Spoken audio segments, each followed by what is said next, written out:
kuulii keessaa baatanii professional hojii keessa seentanii biizinasa uummattaniitis gara independent ta'utti yoo deemtan maybe the relevance and the importance of the community might have diminished. But I want to advise you, community organization ni hedduu isin barbaachisa. Ijoolleen teessee yoo kolleejii fixaattee ijoollee ilmaan horuu teessi. Ilmaan siisan aadaa fi isaan irratti, eenyummaa isaan irratti, amantii isaan irratti guddisuun barbaachisaadha. Saniif immoo jaarmaa hawaasaa isin barbaachisa. Jaarmaa hawaasaa deeffattanii ijaaruun barbaachisaadha. Dhugaadhaa afooshaan waldaaleen amantii jijjiiraachuun gaariidha. Ta'us garuu hagoobara karaa haa ta'u. Atlanta, I remember Atlanta was one of the first. I think you guys bought the house even before Minnesota. Na fakkaate on dongoruu baadde amma dura. Amma garuu daran cimtanii argamuudha qabdanii. An assignment I have for you. Jaarmaa keessan deebisanii yoo jaartan malee gara fuulduraatiis challenge gurguddaatu isin mudachuudhaaf ta'a. Hedduus Oromoodhaaf advokeet akka gootaniif Itoophiyaadhaaf advokeet akka gootaniif miti. Amma booda tolchinuu sammeessinuus waan Itoophiyaa achumatti affeelleen ta'e achuma bukeessinee ta'e achumatti tolchina. Hojiin guddaan nuti goone yoo jiraate qabsoo Oromoodhaa hirkattummaa diyaasporaa jalaa baafnee jirra. We are not going to bother you too much. Hiriiraa fi daawunii fi UN jalaa aga tokko isin baafnee jirra. Jaarmoota biyya alaatii isin dararee hedduu isaanii biyya galchinee jira. Maybe once in a while akkana dhufnee yoo isin irra baafne malee hedduu akka dursan hirkattummaan uummata keenyaaf qabsoo keenyaa uummata biyya alaatirraa biyya galee jira. However, biyyi teenyaaf uummanni keenya ammallee dantaa sanirraa qaban. Keessattuu in the long term rakkoo amma waraana keessa jiru kana keessaa baanee biyya san guddisuudhaaf beekumsi contributionii uummata keenya biyya alaa laafaa akka ta'u miti. Kana gochuudhaaf ammoo akka namaattis yoo dalaydan yoo jabaattan akka hawaasaattis yoo jabaattanidha. Kanaaf ammoo jaaramuun gurmaa'uun barbaachisaadha. Confusion amma ta'u qabsoo Oromoo keessatti baroota dabre kana keessa dhufe hamilee namoota harcaasee namoota mana galchuun waan yaadatamu waan hubatamu. Ta'us garuu mishina qabsoo mishina uummata kanaa mishina hawaasaa redefine godhanii tajaajila irratti fuulleeffatanii deemuun hedduu barbaachisaadha. Wanni adiraa isiniin jiru namoota jajjaboo jira. Faayoo fa'aa jira. Akkamitti magaalaa faayoo fa'aa jiran keessatti waldaan hawaasaa qabbana. It's very important. Akkuma kiyya dulloomtee siyaasiinis.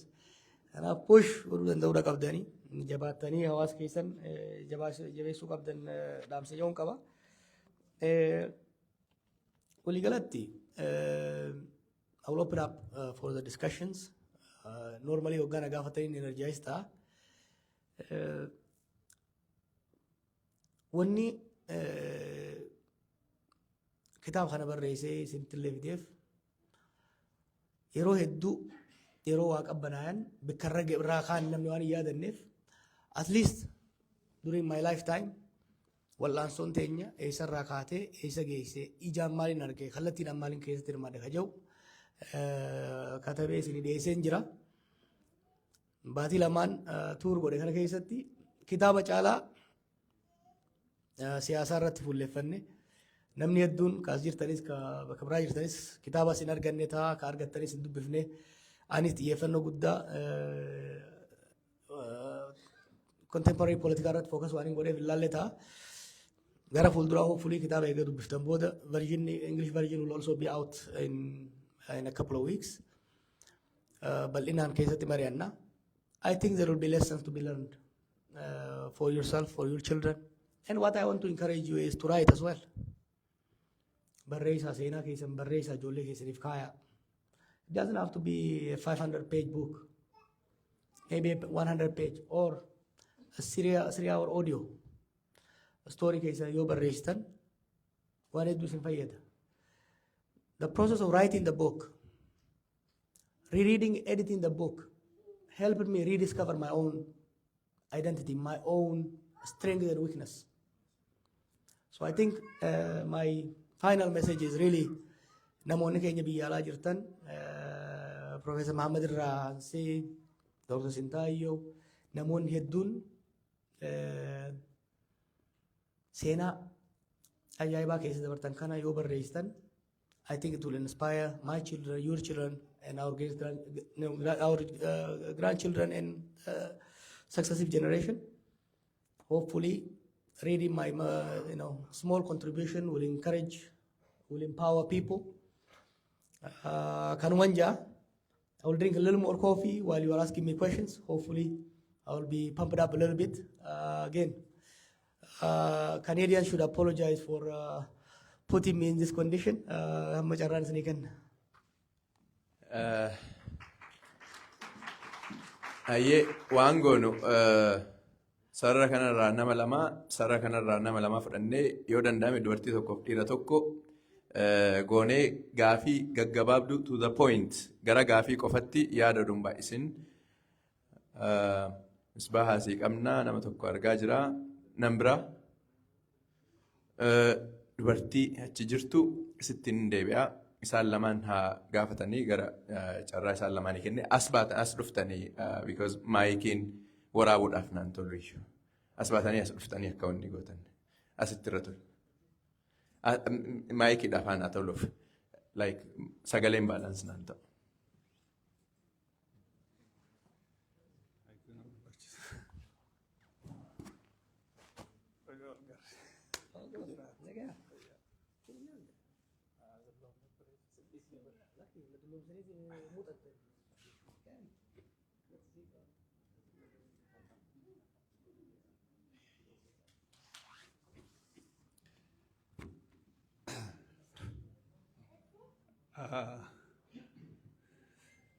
Zach, Abdullah Matim Tikari, no Matim, and I don't care anything. Johar Bagawal Garre, Absot and Resa to Aluman to Re, Angatoko. Is it a Kotokotigama, Abson Casmon of the debate, Gamagama Legera, no Koran Toku? Is it a Kataka Cassi, a lucky Casimiti, lucky Cassichual Mormon Nijira? Demne no more Galinta Yatakumatino, but Legera, and I think a mass of fetch over Garte. Isaanis Bagarabin Rakosan Kesas Base Arasu Walgarre. It could have been worse. Yaro the Manera to Sani Visaviros, Umusan Kesa Tegatical. We lost so many Oromo Kapsao that Abun Kamred Abne, Regativati Kanajidutis. Kapso Kanakabajendetuma at the Sankesa after Bagaset Mulla Devajay. Egan kana jee wanni ninju baay'ee hin jiru arra warreeras jirruuf eebba kitaabaati waa'ee polotikaa baay'ee haasa'uu fi Jawaarillee dadhabsuufi miti waa'ee polotikaadhaa Oromoodhaa yoo kaafne bal'aadhaa guyyaan tokko nuun ga'u waa'ee polotikaa sanaa soinnee banee baruu barbaadu waan guyyaan kun waa'ee eebba kitaaba kanaa ta'eef kitaabni akkuma jette barruu qabsoo irraa hangarraa manni Oromoo godhe keessatti osoo waa hedduun katabamee jiraate probably faayidaa guddaa irraa arganna turre kun ka jalqabaa ta'uu baatus waan kana dura katabamee fi waan amma barni barreessa kana keessaa waa hedduu arganne waan nu jajjabeessa rakkoo agarree fi dadhabina qabnus keessatti agarree kan waliin deemnu karaa itti waliin deemnu sanillee irratti walitti mari'annu jeetiin abdadha. Haa ta'u yaadaan qabu jira. Atis jettee jirta namnillee jira. The Oromo situation around the keessatti as I might see it is rakkoo huddubatti qabsoon teenya deebitee uummanni keenya mana galee abdii muratee sanbira kutee bakkatti irkatullee dhabee karaa deemu wallaalee maaliif Oromoon maaliif qabsoo san keessatti namni dukun dilli kun kadhume kun rakkoo Jawaar keessa dabree irraa walitti dabaltee maaliif kun ta'e jennee wal gaafachuullee dadhabne we just remained personally maraachuu waan akkasii san keessa seene. So kanaaf akkitti amma deemaa jirru kun arra hawaasni keessa jirra sun warri as jirtan kun arraan tana keessatti probably Johar rabbitti hin godhan yoo Johar boru waa ta'e probably gabbaatanii Johariif illee kan iyyatanii dan maybe xiqqoota. We are in that situation. Johar hidhamee jennaan biyya san keessatti galtee takka arraan tana si jibbitullee akkasii jibbitu taasisu maal Beetlehem tajaan takka. So she was saying gaafa Johar qabame Itoophiyaan ibiddaa qabataa jeetii yaadee ture jette. So she saw wanni argite maal Oromoo caal jette. Sad. Haacaaluun du'eeti arraan tana keessatti kan boonyan jiru mana kana keessa haacaaluudhaafis we lost such a young person who rallied Oromo together as Johar. Haa ta'u immoo waan biraatiin deebi'a arra Johariif wanni hin gaafii qabu akka gaafittis which concerns me also because qabsoon tun anaafis siifis waan takka. Atis kaastee jirta ati nam tokko probably anything can happen to me to you karaa rabbiitiinis karaa namaatiinis yoo arra ati waa taate probably qabsoo tana waan ati itti jirtu kana namni itti fufu is there tokko. Akka kafaa'oo wajjin jirtutti hin beekaa ta'a. Kafaa'oo wajjin jirta jettiin dhaabni kee kafaa'oodha. Kafaa'oon waan ati amma ittiin deemtu kana are they supporting what? Are they supporting you behind you? One person is one person. Abdadda. Beeka. Jaarmatti amana Joharisi anis jaarmatti namana. Politikaanis jaarmee malee hin deemu. Do you have jaarmee arraan tana politikaa kee kana ammaan tana ittiin deema jettu kana wajjin itti deemtu qabda tokko. Of kafaa wajjumaan kanatti jirta lam. I am happy if you establish a new organization to join your legislature which promotes the Oromo struggle forward. Sani akeeka sani jiramoo karaa nagayaa kadhati jettu kun akka nam tokkootti kophaatiitti kan itti ooftumoo how we going to proceed qabsoo Oromoo tana eessatti ofu jira maal godhuu deemna organizationiin Oromoo kammaan tana faca'ee jiru kun ammaa huni agartaa dhaabaanan keessa jiru wajjin haala keessa jiru ni agartaa biyya san keessatti waa takka godhuun amma akka jiru kana keessatti dadhabamee we couldn't promote anything hidha jira namu biyya san keessatti waraana tokkicha kaararaan tana argaara jiru malee. Let me talk man. Gitama wajjin lakki na dhagaye takkitti daqiiqa takka naa kenni. Nin fita daqiiqa takka. Waraana tokkicha arraan tana xiqqisha Oromoo biratti abdii qabatee mootummaa ammarraan tana jirullee waan tokko karaa bansiisu jiru kana alatti organizationiin cufti mana hidhaa jira. Kanaaf dhaabijanii wanni ati ittiin deemtu kun are you by yourself or you gonna have create godhu deemtamoo kafaa'oo wajji deemtamoo yookaanis uummata Oromoo kana walitti qabdee dhaabaa jiru kana walitti qabdee waa godhu deemtamoo how we gonna proceed qabsoo arraan tana facaatee kana dadhabde jirtu kana jechuu jirru kana kanumaan jaa kamaa wajji. Achi lafa jiru. Kam Johar. Nagaa. Amma gaaffiin obboleessa keenya Johariif qabu baga nagaan deebitee baga nagaan asitti deebitee garuutu gaaffiin siif qabu takka uummanni Oromoodha karaa meeqaan dhumaadha hoggaa hundaa'u dura taa'aan isaaniidha Oromoodha. Minilik waan hin tahin dura taa'aan Oromoo hoggaa hundaa'u Oromoodha. Kadhumus Oromoodha.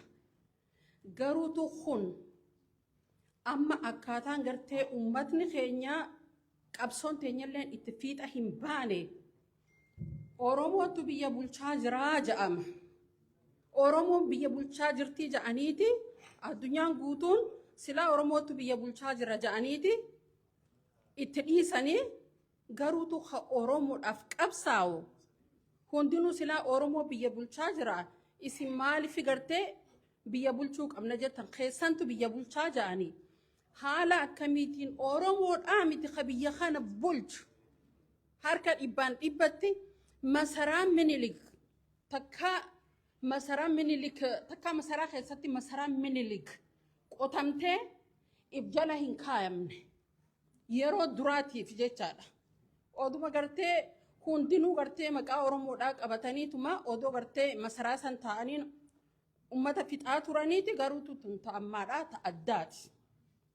Haala akkamiin Oromoo miti ka biyya bulchutti jiru amma akka Oromoon biyya nuuf bulchitu jennee akkamitti gartee fixna jechuudha.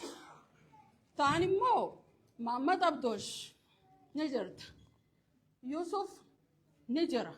Akkan Jawhariif itti yaaddawaa ture yoon hin kijibee as jiran yaaddawaa tureetiin hedduu yaaddawaa ture Jawhar gaafa as jiru yoon hin kijibee hedduun yaaddawaa ture akka biyya san hin dhayne Jawhar akka biyya san hin dhayne biyyiti sun ummata OPDO tana anjoollerraa hin guddisee nin beeka akka ummata gartee qottoo dabduu taate mukumaan falaxuuf malee waan takkaafillee hin taane isaan. Ummatni Tigreetuun beeka gartee afaan waliin hin beeknu kanumaaf itti fayyadamneetuma darbuudhaaf deemnaa ja'an himan jecha. Garuutu isaan hundatti himeetiin guyyaa tokko masgiida ummaatiyyaa fi abbaa mana xiyyaatu wajji dhaqee maaliif hin seenneen anjaan Jawhar du'uuf deema kunoo biyyatti deemuuf deema si wajjin haasawaa ture. Jannaani don't worry he is brilliant guy naan jeen. Si tunanje mo wani tunanje Yusuf tunanje Jannani please don't say that he gonna die jeetin akkasitti lakkisa Jawhar kun gartee qabsoota naaf laffa'ee jira akka hinduune taa ummata keenya osoo hin jiru Jawhariin illee maaliin jeen itti dhufeetin biyya hin dhaqeen biyya tanaan ummata kanan hin beekaa ummatni gartee OPDO'n tun badduudha taayin jeen akkasitti biyya sanis osoo asii gartee osoo asii qabsaa'ee irra caala gurbaa tokko agarsiiseeti Jawhar Mahammad abbaa biyyaa jeeti alaabaa kanaadhaa qabatee utaala ture san dura amma akkasittiin mee namicha kana laaliin jeen erbuun siyaa qabduun jeen yoo biyyatti deemte haala kanaan akkasitti biyyatti deeme garuutu nama hedduudha gartee nama hedduudha dhabne tun dhiisi taphaa miti bar inna waraana tokko leenjisanii dhabu jechuun anna biratti taphaa miti ummatni Oromoodhaa basma amjee ijaaniiti qalan jecha way amaari onnee qabateeti onnee teenya qabateeti malee ammas gartee mootummaan kuni Lucky, atanan durallee namni hedduun illee akkasuma naan jaani yeroo tana naaf kenne. It's important. Maaliif wanni kun barbaachisa. Isa kanallee hanga fedhellee ilkee harreen dhiitteef nuti walillee dhiinu actually. Harreen dhiitteef ilkee walirraa hin jigsinee ja'an. Kaleessa yoo hoggaanni mana hidhaa jiru akkam turre. Rafnee buluu hin turre. mirga fiitis kabajanii feetis kabajuun bareeda daqiiqaa hanga sii kanname keessatti goola be ammarraa daqiiqaa sadi fudhadhu. Oh, amma goola ba? It's okay. I can finish it. No, I can finish it.